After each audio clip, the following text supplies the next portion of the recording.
د صحابه کرامو رضی الله تعالی عنهم د محبت متفرقې کیسې.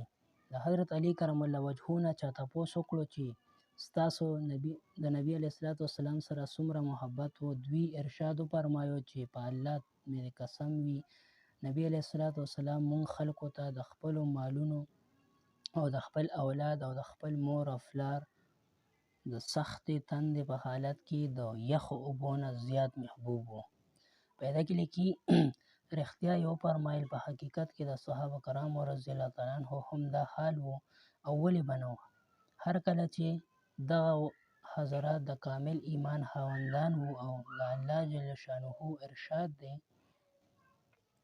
تاسو دوی ته ووایئ که چېرې تاسو پلاران او ستاسو زامن او ستاسو ورونه او ستاسو بیبیانې او ستاسو قبیله او هغه مال کوم چې تاسو ګټلی دی او هغه تجارت چې په هغې کې د مال د نه وتلو تاسو ته ویره وي او هغه کورونه کوم چې تاسو خوښوئ که چېرې دا ټول څیزونه تاسو ته د الله تعالی نه او د هغه د رسول نه او د هغه په لاره کې د جهاد کولو نه زیات خوښ وي نو تاسو انتظار کې اوسئ تر دې چې الله تعالی حکم راولېږي او الله تعالی حکم نه منونکو لره د هغوی مقصود ته نه رسوي.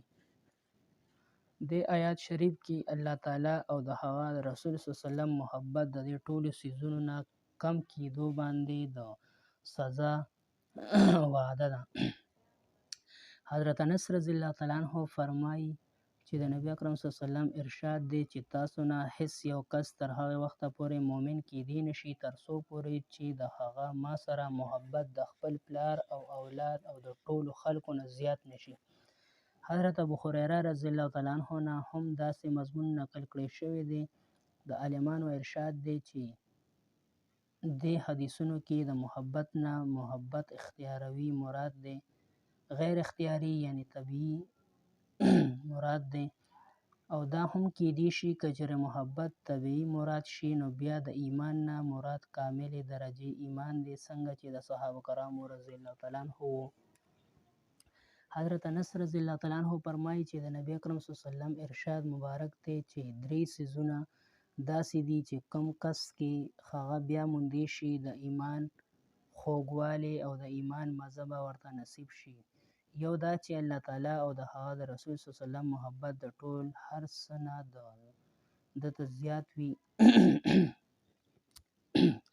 دویم دا چې چا سره محبت کوي د الله تعالی د رضا دپاره کوي. دریم دا چې کفر طرف ته واپس تلل دته داسې ګران او مشکل وي لکه څنګه په اور کې پرېوتل. حضرت عمر رضی الله تعالی عنه یو وارې عرض وکړو چې ای د الله رسوله ما ته د خپل ځان نه علاوه نور د ټولو څیزونو نه تاسو زیات محبوب یې. نبي علیه الصلاۃ والسلام وفرمایل چې څوک د هغه وخته پورې کامل مؤمن کېدی نشي تر څو چې هغه ته زما محبت د خپل ځان نه هم زیات نشي. حضرت عمر رضی الله تعالی عنه عرض وکړو ای د الله رسوله اوس تاسو ما ته د خپل ځان نه هم زیات محبوب یې. نو نبي علیه الصلاۃ والسلام وفرمایل دا وخت ای موره عالمانو د دې ارشاد 2 مطلبه ښودلي دي. یو دا چې دا وخت ستا ایمان کامل شو. دویم دا چې خبرداری دی چې دا وخت دا خبره پیدا شوه چې زه تا ته د خپل نفس نه زیات محبوب شوم. حال دا چې دا خبره خو د اول نه پکار وه. سهیل تستري رحمت الله علیه فرمایي چې څوک هر حال کې نبي علیه الصلاۃ والسلام خپلوالی یعنی آقا ونه ګڼي هغه د سنتو مزه نشي څکلی.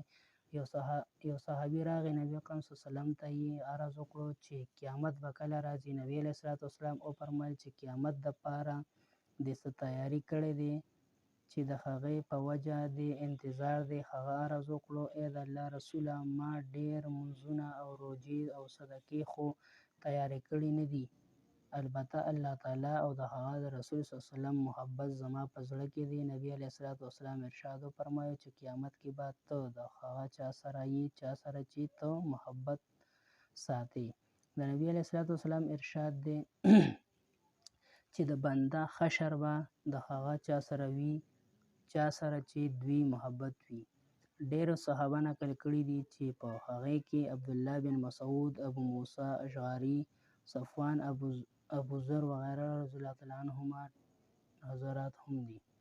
حضرت انس رضی الله تعالی عنه فرمایي چې صحابه کرامو ته چې څومره ډیره خوشحالي په دې ارشاد مبارک سره وشوه، په هیڅ څیز ورته دومره خوشحالي چرې نه وه شوې. او ښکاره خبره ده، کېدل هم پکار و چې د نبي علیه صلات وسلام محبت د هغې په رګو ریشه کې و، نو بیا به هغې ولې نه خوشحالېدل. د حضرت فاطمې رضی الله تعالی عنها مکان په شروع کې د نبي علیه صلات وسلام نه لږ لرې و. یو وارې نبي علیه صلات وسلام ارشاد وفرمایو چې زما زړه غواړي چې ستا مکان ماته نږدې شوي. حضرت فاطمه رضی الله تعالی عنها عرض وکړو چې د حارث مکان تاسو ته نږدې دی؟ هغه ته وفرمایل چې زما مکان سره یې بدل کړي. نبي علیه صلات وسلام وفرمایل چې هغه سره مخکې هم بدلون شوی دی، اوس خو خیا راځي. حارث رضی الله تعالی عنه ته د دې پته ولګېده، فورا حاضر شو. عرض یې وکړو ای د الله رسوله، ماته معلومه شوې ده چې تاسو د فاطمې رضی الله تعالی عنها مکان خپل نږدې غواړئ. دا زما مکانات موجود دي، د دې نه زیات نږدې هیڅ یو مکان نشته، کوم چې ستاسو خوښ وي بدل یې کړئ. ای د الله رسوله، زه او زما مال او د الله تعالی او د هغه رسول دی. ای د الله رسوله، په الله تعالی مې د قسم وي، کوم مال چې تاسو واخلئ هغه ماته زیات خوښ دی د هغه مال نه چې ما څخه پاتې شي. نبي علیه صلات وسلام ارشاد وفرمایو رښتیا وایي، او د برکت دعا یې ورته وکړه او مکان یې ورسره بدل کړو. یو صحابي د نبي علیه صلات وسلام خدمت کې حاضر شو او عرض یې وکړو چې تاسو محبت ماته زما د ځان مال او اهل او عیال نه زیات دی. زه په خپل کور کې یم، چې تاسو خیال راشي نو صبر نه راځي تر دې چې حاضر شم او ورشم زیارت ونه کړم. ما ته دا فکر دی چې مرګ خو تاسو ته هم او ما ته هم ضرور راتلونکی دی، دې نه پس خو به تاسو انبیاو درجې ته لاړ شئ. نو ما ته دا ویره ده چې بیا به زه تاسو نه وینم.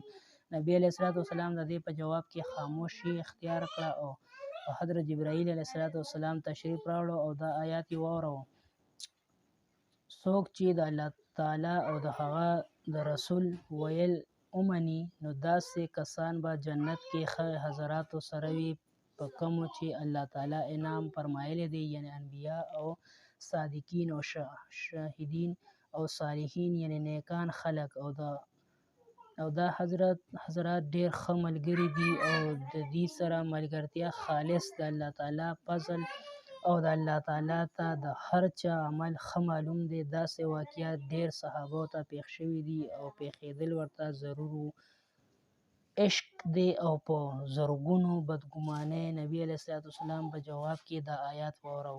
دارنګې یو صحابي حاضر شو او عرض یې وکړو چې ای د الله رسوله، زما تاسو سره داسې محبت دی چې کله خیال راشي که چېرې هغه وخت زه رانشم زیارت ونه کړم، نو زما غالب ګمان دی چې زما ساه به ووځي. خو ما سره دا فکر دی که چېرې زه جنت ته داخل هم شم، بیا به هم تاسو نه ښکته درجې کې یم. ما ته خو په جنت کې به هم تاسو د زیارت نه بغیر ډیره ګرانه شي. نبي علیه صلات وسلام ورته هم دا آیات واورو. یو بل حدیث کې راغلی دی چې یو انصاري د نبي علیه صلات وسلام خدمت کې حاضر شو او ډیر غمجن و.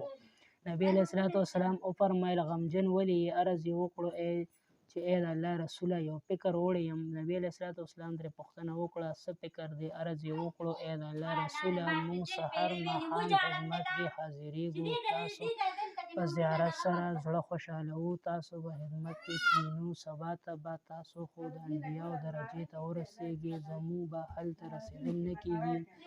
نبي علیه صلات وسلام خاموشه شو. کله چې دا آیات نازل شو نو نبي علیه صلات وسلام هغه انصاري راوبلل او ورته یې د زیري ورکړو.